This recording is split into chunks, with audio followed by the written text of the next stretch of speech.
नमस्कार, मनीषा टेस्टी रेसिपीमध्ये तुमचे सर्वांचे मनापासून खूप खूप खूप स्वागत। उन्हाळा आला की आपण वाळवणाचे पदार्थ करायला सुरुवात करतो। नवशिक्यांना मात्र ते जमत नाही, तेव्हा आज आपण उन्हाळा स्पेशल वाळवणाची अशीच एक नवीन रेसिपी पाहणार आहोत। उपवासाची साबुदाणा बटाटा चकली एकदम झटपट होणारी आणि सोप्या पद्धतीने व काही टिप्ससह मी तुम्हाला ही रेसिपी कशी करायची ते शेअर केलेली आहे। त्याआधी माझ्या चॅनलला सबस्क्राइब केले नसेल तर सबस्क्राइब करायला मात्र विसरू नका। चला तर मग सुरुवात करूया। इथे मी अर्धा किलो साबुदाणा घेतलेला आहे व त्याला मी आता 2-3 पाण्याने स्वच्छ धुवून घेणार आहे। हे पहा, आता मी याला व्यवस्थित स्वच्छ धुवून घेतलेला आहे। आता आपण पाणी गरम करून घेऊया। त्यासाठी मी गॅसवर पाणी गरम करायला ठेवलेले आहे। हे बघा, याप्रमाणे बुडबुडे आले की गॅस बंद करायचा आहे व धुतलेल्या साबुदाण्यामध्ये आता आपण हे पाणी टाकून घेणार आहोत। इथे मी 2 ते 2.5 ग्लास पाणी टाकलेले आहे। आपल्याला परत परत साबुदाणा भिजत टाकायची गरज नाहीये। डायरेक्टली गरम पाणी टाकलं की व्यवस्थित आपला साबुदाणा फुलतो आणि भिजतो व्यवस्थित। आता आपण पाणी टाकून घेतलेले आहे व हे पाणी आपण अगदी बोटाच्या अर्धा इंच इतकेच पाणी वर राहील एवढे ठेवायचे आहे। यावरती पाणी टाकायचे नाही। आता याला आपण रात्रभर भिजत ठेवायचे आहे व त्यासाठी मी यावर झाकण ठेवून घेणार आहे। आता आपण सकाळी बघू शकता आपला साबुदाणा व्यवस्थित फुललेला आहे आणि एकदम मोकळा मोकळा झालेला आहे। आणि जर दाबला बोटांनी तर त्याला व्यवस्थित तो दाबलाही जातोय, म्हणजे व्यवस्थित परफेक्ट आपला साबुदाणा भिजला गेलेला आहे। आता याला आपण परातीमध्ये किंवा एखाद्या मोठ्या ताटामध्ये तुम्ही काढू शकता, काढून घ्यायचा आहे व मोकळा करून घ्यायचा आहे त्याला। आता आपण याला बटाटे किती लागतात ते बघूया। मी इथं 4 मीडियम साईजचे बटाटे उकडून घेतलेले होते व आता त्याची साल काढून घेणार आहे। हे बघू शकता। आता आपण त्या बटाट्यांना किसून घेणार आहोत। एका किसणीने मी हे बटाटे सगळे किसून घेणार आहे। आपण हाताने जर त्यांना क्रश करून घेतले किंवा कुस्करून घेतले तरी त्याच्या थोड्या गाठी राहून जातात व ते चकल्या व्यवस्थित येत नाही आपल्या, म्हणून त्याला किसून घ्यायचा, म्हणजे ते एकदम बारीक आपले बटाटे होतात।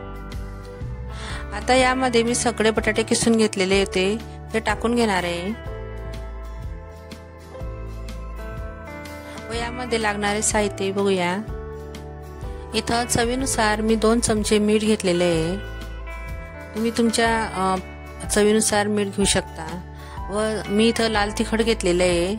मी 1.5 चमचा तिखट इथं टाकून घेतलेले आहे। तिखट जास्त टाकायचं नाही। आता तुम्ही यामध्ये हिरवी मिरची पेस्ट करूनही टाकून घेऊ शकता। मी हे व्यवस्थित आता एकजीव करून घेणार आहे। हिरवी मिरची जर तुम्हाला टाकायची असेल तर तिला व्यवस्थित मिक्सर मधनं बारीक करून घ्यायची, तरच टाकायचं। मिरची घेताना ही कमीच घ्यायची, जास्त घ्यायची नाही। हे बघू शकता, हे व्यवस्थित आता आपण मिक्स करून घेतलेलं आहे। याला व्यवस्थित एकजीव करून घ्यायचं आहे। आता आपण याला शिजवून घेणार आहोत। मी गॅसवर मोठं पातेलं घेतलेलं आहे, कारण मोठ्या पातेल्यामुळेच व्यवस्थित ते शिजलं जातं। आता शिजवण्यासाठी अगोदर मी यामध्ये अर्धा ग्लास पाणी घेणार आहे। ग्लास छोटा असेल तर 1 ग्लास घ्यायचा व त्याला थोडी उकळी आली, गरम झालं पाणी की लगेच त्यामध्ये मी आता हे साबुदाण्याचं बॅटर टाकून घेणार आहे। हे बघा, या पद्धतीने सगळं मिश्रण टाकून घ्यायचं यामध्ये व व्यवस्थित त्याला आता परतून घ्यायचं आहे। या पद्धतीने व्यवस्थित एकजीव करायचं आहे। असे 2 मिनिटं तरी आपल्याला त्याला व्यवस्थित परतायचं आहे। आता मी यावर झाकण ठेवून घेणार आहे। झाकण ठेवल्यामुळे याला व्यवस्थित वाफ दिली जाते। 1-2 ते 3 मिनिटांनंतर मी हे झाकण काढून घेतलेले आहे व परत आपल्याला आता याला परतून घ्यायचं आहे। हीच प्रोसिजर आपल्याला 2 ते 3 वेळा करायची आहे। हे बघा मी परत 2 मिनिटांनी परत झाकण ठेवून घेतलेलं आहे. परत आता आपण याला परतून घेऊया. असं केल्याने त्याचा रंग बदलत जातो व साबुदाणा व्यवस्थित शिजला जातो. हे बघू शकता.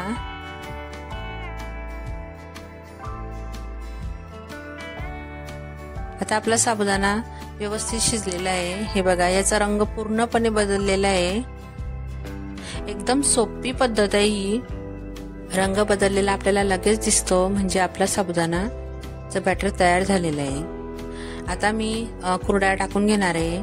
मी हा स्टीलचा साचा घेतलेला आहे व इथं मी चकल्या आता पाडून घेणार आहे. या पद्धतीने मी चकलीला एकच राऊंड किंवा 2च राऊंड देणार आहे. मी जास्त राऊंड देणार नाही, कारण चकली तेलात टाकताच बरोबर खूप फुलते व तेल आपल्याला खूप जास्त लागतं. आणि चकल्या डब्यामध्ये भरतानाही ते व्यवस्थित भरल्या जातात छोट्या राऊंडच्या चकलीमुळे. हे बघा या पद्धतीनेच मी चकली पाडून घेतलेली आहे. तुम्हाला जर जास्त गोल आकार येत नसेल तर काही हरकत नाही. असं एक राऊंडही देऊन चकली पाडली तरी व्यवस्थित ती फुलते आणि व्यवस्थित दिसतेही. हे बघा या पद्धतीने मी सगळ्या चकल्या पाडून घेतलेल्या आहे. आता त्यांना किमान 2 दिवस तरी आपण उन्हामध्ये वाळवून घेणार आहोत. हे बघू शकता आपल्या चकल्या सगळ्या तयार आहेत. माझ्या अर्धा किलो पासून एवढ्या चकल्या तयार झालेल्या आहेत. आता आपण यांना तळून घेऊया. मी इथं कढईमध्ये तेल गरम करायला घेतलेले आहे व तेल आपल्याला कडकडीत गरम करायचं आहे, तेव्हाच आपली चकली व्यवस्थित फुलते. आता मी तेल जास्तही घेतलेलं नाहीये, त्यामध्ये मी 3 ते 4 चकल्या टाकून घेणार आहे. हे बघा किती दुप्पटची आपली चकली फुललेली इथं.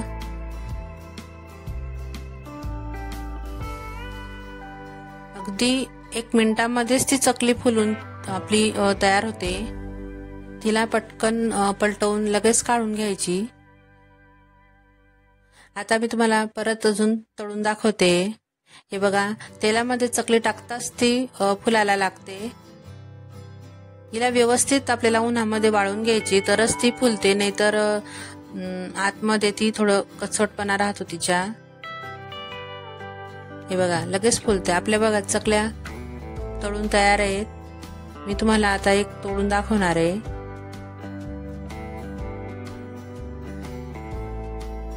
हे बघू शकता आपली चकली लगेच तुटते व खायला इतकी नरम लागते ना, लहान मुलांना तर फार आवडते.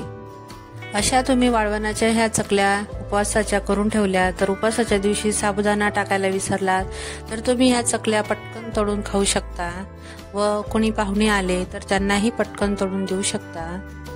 तुम्हाला ही माझी रेसिपी कशी वाटली? आवडल्यास लाईक करा, शेअर करा आणि कमेंट करा. आणि हो, सबस्क्राईब करायला मात्र विसरू नका.